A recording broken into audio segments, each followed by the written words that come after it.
Sir, I would like to ask you a question on. We always hear that we can learn joyfully and without the need to suffer. But whenever we are meeting clients or people, everyone is inclined on learning through the suffering way. Could you please give a more insight on to this topic? Yes, it's a very interesting question. Actually, we can learn through joyful way, we can learn through suffering.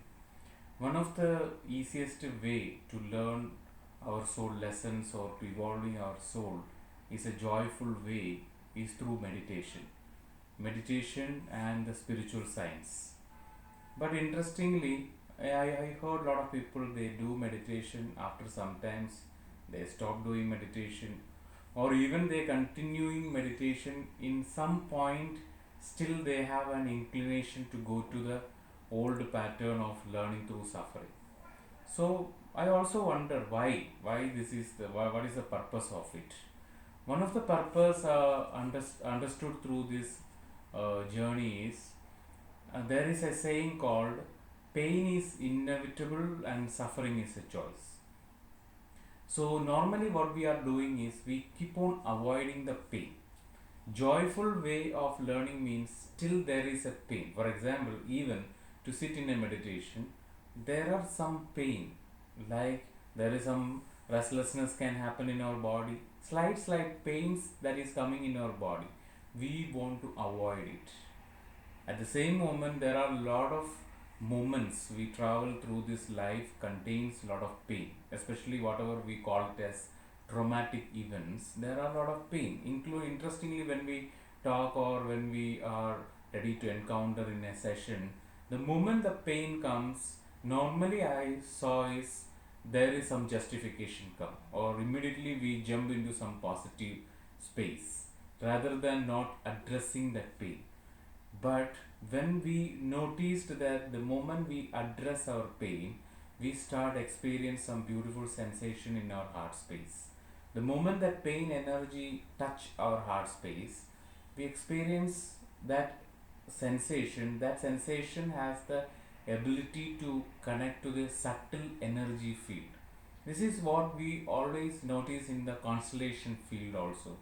The moment that person connecting to their body, they connect to the subtle field, they connect to the knowing field, they can understand something bigger.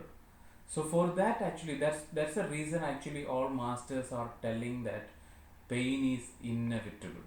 The suffering only comes because we are avoiding this pain. When we can breathe through this pain, because there is a beautiful meditation I heard about compassion is when we are inhale all the pains, when we accept all the pain to our heart space, and when we exhale out whatever coming out from the heart, it's love, it's peace. In this way when we start doing meditation, we open this heart space. By opening this heart space, we can connect to the subtle energy. For example, when we are a child, we don't know how to handle the pain, especially when our parents are fighting each other. As a child, we experience some pain. As a child, we feel uncertain. As a child, we feel insecure, but we don't know how to escape from it. Normally, we are there. That time, we slowly connect to the subtle field, subtle energies by observing the energy, by observing the expressions. This is the way actually we understand so many things as a child. So even through those situations which we feel it as negative, still we learn so many things.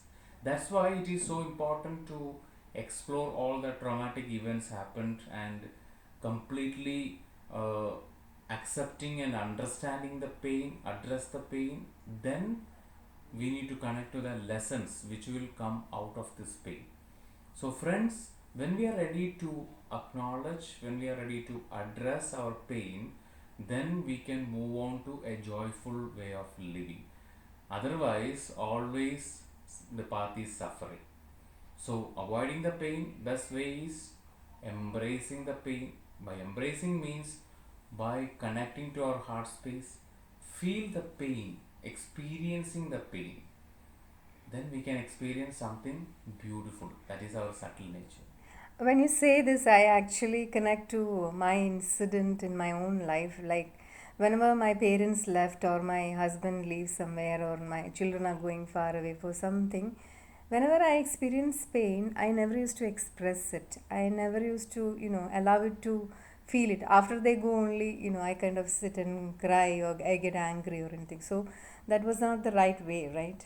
Yes, better than we need to address it. That time actually we are avoiding it, we are justifying it. So what happened is that emotion distortion happen. Even there is a pain when we are not accepting the pain, because through that pain actually we are accepting that love.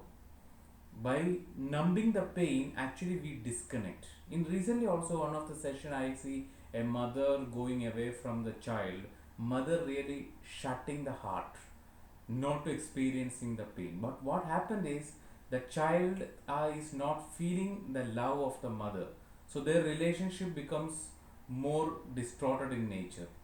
So the better way is when we really accept, yes, I am feeling the pain, I am feeling that in the separation I am feeling so sad, it's okay.